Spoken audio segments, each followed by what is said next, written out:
お疲れ様です。お疲れ様です。今回は、ヒトラー総統率いるナチスドイツの国防軍が開発した、世界有数の巨砲である列車砲を、アンティオ作戦での列車砲の戦歴も交えつつ解説をしたい。また、前回アップしたロレイヌ15センチ自走砲の解説動画では、自走砲、突撃砲、駆逐戦車の移動につきまして、多くのコメントをいただきありがとうございました。気候情報号を始めて以来、いただいたコメントで新しい知識を得ることが多々あり、皆様からいただけるコメントは勉強になっております。アップ主としては後人の至りです。それでは、列車砲の解説をしていくよ。カール自走級砲並みにでかいな。列車砲は、でかいから列車に搭載したという背景もあるね。あれでしょ列車砲って、日本の関東軍が満州でも運用していたという。それは走行列車だ。列車砲と走行列車は微妙に異なり、走行列車の中には、重砲車として高車砲などを搭載する車両も存在したが、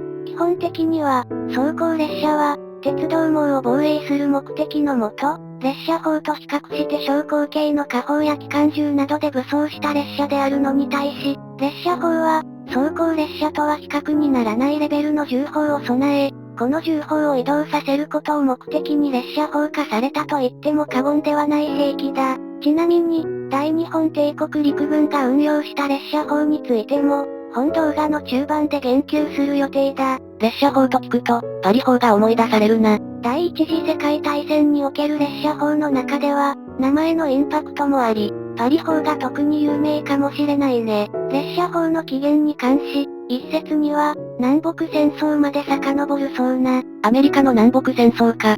使ったのはリー将軍のいる南軍かな。使用したのは北軍だ。その名は13インチ列車級砲であり、北軍は列車に級砲を搭載して運用するという、列車砲のご先祖様的な兵器を開発した。そして、いよいよ第一次世界大戦において登場したのが、ドイツ帝国陸軍の開発した超巨大砲、パリ砲だ。なお、第一次世界大戦におけるドイツは、プロイセン王国やバイエルン王国など諸方の連合国家であり、自前の陸軍を保有する王国もあったので、厳密にはプロイセン陸軍やらバイエルン陸軍やらと呼称しなければならないかもしれないが、ややこしいので、ドイツ帝国陸軍と呼称させていただくよ。ナチスドイツ国防軍の老将軍らが解雇する帝政時代のお話だな。帝政時代は、陸軍将校、中んずく参謀将校の社会的地位がめっちゃ高かったらしいからね。若干話がそれたが、列車砲の解説をする上では個人的に外せないと思われる、パリ砲の話をしていこう。パリ砲はその名の通り、ドイツ帝国陸軍が敵国であるフランスの首都、パリを砲撃戦として製造した巨大砲だ。当時のドイツ帝国皇帝から名前を拝借し、イルヘルム砲とも呼ばれたらしい。世界最大級の巨大砲であるパリ砲から放たれた砲弾の炸裂に、連合軍はまさか遠距離からの大砲による射撃とは認識できず、ドイツの爆撃機による爆弾投下ではないかと考えたそうな。パリ砲は、ドイツ帝国陸軍が敗戦の迫る中、大急ぎで破壊措置が取られたので、今となっては各部の正確なデータが不明という、幻の巨砲でもある。連合国軍に把握される前に軍事機密を握りつぶしたか。強大な砲身の内向には、市場、いわゆるライフリングが施されていたらしい。いわゆると説明されてもわからんのだが、施錠いわゆるライフリングって何？ライフルとかの銃砲身に施工された螺旋状の溝だ。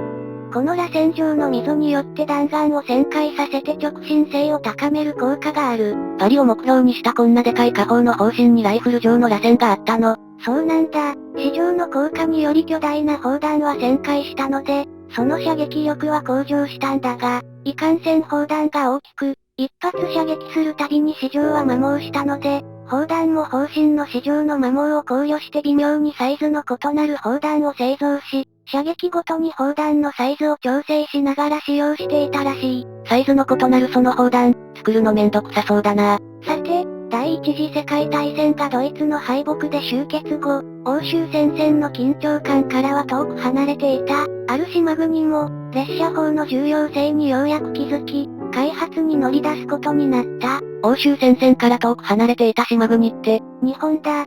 当時の大日本帝国陸軍は、鉄道網がまだ発展途上だった国内というよりは、大陸の満州における鉄道網を使用した列車法の必要性に駆られたんだ。その結果、フランス製の方針を輸入し、電源や車体は自前で開発の上で、帝国陸軍の列車法として完成したのが、90式24センチ列車カノンだ。この90式24センチ列車カノンは、戦艦大和の主砲を上回る最大射程を誇り、帝国陸軍最大の火砲として君臨する存在だった。日本にもあったんだね、列車砲。満州事変を遂行した関東軍が運用した装甲列車のイメージが強いので、意外と知られていないかもしれないんだけどね。ドイツからだいぶ話がそれたが、ようやくドイツ国防軍の列車砲の解説に入っていくよ。パリ砲などを開発し実際に運用したドイツ帝国陸軍は、新生ドイツ軍となって以降も、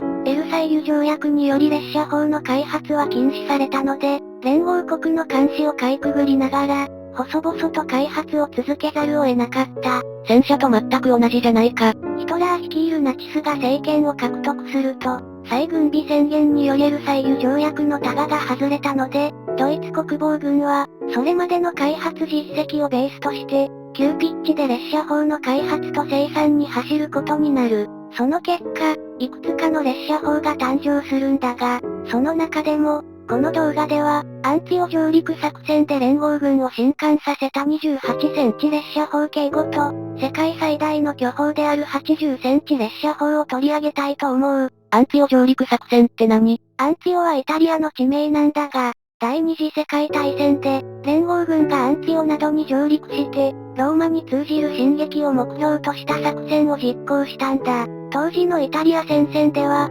ドイツ空軍のケッセルリンク元帥が司令官を務めており、このケッセルリンク元帥の防衛戦によってイタリア戦線は膠着状況にあったので、この膠着状況を打破すべく、また、イギリスのチャーチル首相の強い意向もあり、上陸作戦を決行することになった。枢軸側は空軍の元帥が司令官やってたの。このケッセルリンク元帥はね、ドイツ空軍の将官ながら、巧みな指揮能力を発揮し、イタリア戦線で見事な陸上戦闘を展開していたので、枢軸国軍は劣勢な戦力であるにもかかわらず、連合軍は攻めあぐねていたんだ。そこで、ケッセルリンク元帥が防衛戦を展開しているグスタフ、ラインを打破すべく、シングル作戦という作戦名のもと、1944年1月22日、連合軍は上陸し、上陸自体は大きな損害は生じずに成功したが、上陸の一報を受けた枢軸国軍、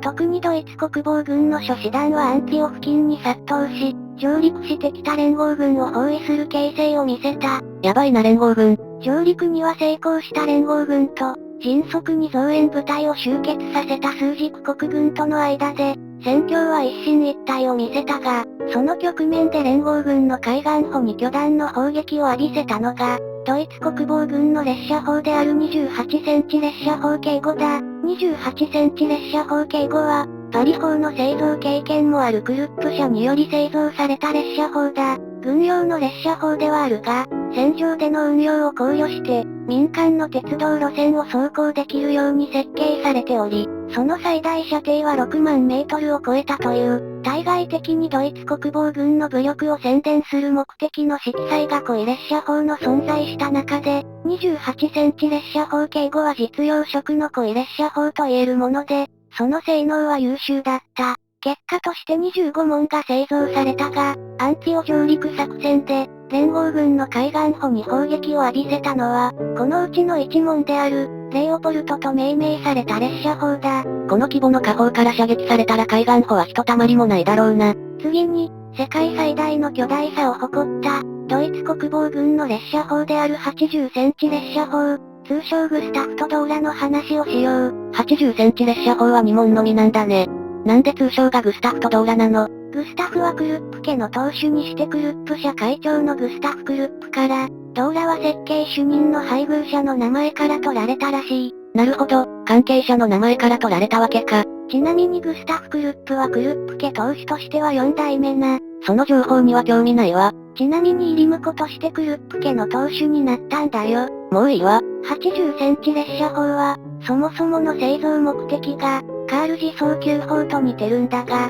破壊対象としてフランスのマジノ線が想定されていた。あの要塞線か。マジノ線は、第一次世界大戦のリベンジに燃えるドイツの侵入を防ぐべく、独仏国境線に建設された長大なフランスの要塞線のことだ。ドイツ側としては、フランスが着々と築くこのマジノ線を破壊すべく、80センチ列車砲の製造を起としたんだ。マジノ線の破壊には貢献できたかな。いや、フランス戦に完成が間に合わなかったので、マジノ線に向けて砲撃を繰り出す機会はないまま、フランスは降伏してしまった。80センチ列車砲は、総重量は1300トンを超え、その放つ砲弾は、榴弾で4トン強、鉄鋼弾で約7トンという重量だった。その重量ゆえに、80センチ列車砲の移動に際しては、専用に設計されたディーゼル機関車2両によって牽引されていた。また、80センチ列車砲は巨大すぎるため、